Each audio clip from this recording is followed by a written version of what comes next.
দর্শক, গল টেস্ট চলাকালীন সময়টাতে আসলে গুঞ্জন ছিল অধিনায়ক নাজমুল শান্ত টেস্টের নেতৃত্ব ছাড়বেন। কেন তিনি টেস্টের নেতৃত্ব ছাড়বেন সেগুলো নিয়ে আসলে আলোচনা হচ্ছিল, চর্চিত হচ্ছিল, বাট স্পষ্ট কিছু কিছু জানা যাচ্ছিল না।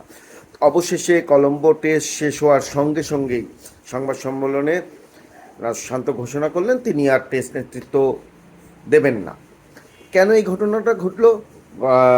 যে বাংলাদেশ দল যখন শ্রীলঙ্কা সফরে আসবে ঠিক তার আগের দিন ওয়ানডের নেতৃত্ব থেকে নাজমুল শান্তকে সরিয়ে দেওয়া হয়, তার জায়গায় দেওয়া হয় মেহেদী হাসান মিরাজকে। বিষয়টা হচ্ছে, যখন একটা ক্যাপ্টেনকে আপনি দায়িত্ব থেকে অব্যাহতি দেবেন তখন তার সাথে একটা ন্যূনতম আলোচনা করতে হয়, তাকে একটু ন্যূনতম সম্মান দিতে হয়। কিন্তু নাজমুল শান্ত টি-20 নেতৃত্ব ছাড়লেও তিনি আসলে টেস্ট এবং ওয়ানডের নেতৃত্ব চালিয়ে যেতে চাচ্ছিলেন, বাট শেষ পর্যন্ত তিনি সেই সুযোগটা পাননি। তার সাথে আলোচনা না করেই মেহেদী হাসান মিরাজকে দায়িত্ব দেওয়া হয় এবং শান্তকে শুধু টেস্ট ফরম্যাটের নেতৃত্ব দেওয়া হয়।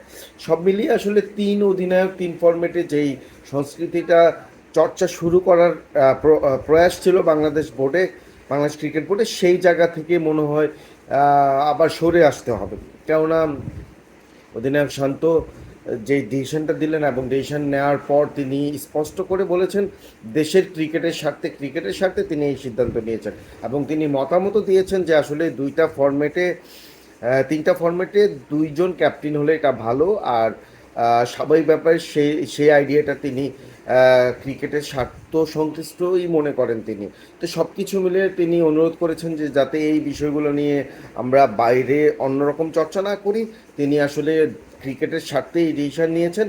তবে শান্তর নেতৃত্ব নিয়ে কলম্বো গল টেস্টে আলোচনা হচ্ছিল, তিনি জয়ের চেষ্টা না করে যেভাবে তিনি ব্যক্তিগত অর্জনের জন্য খেলেছেন সেটা ডেফিনেটলি দৃষ্টিকটু লেগেছে।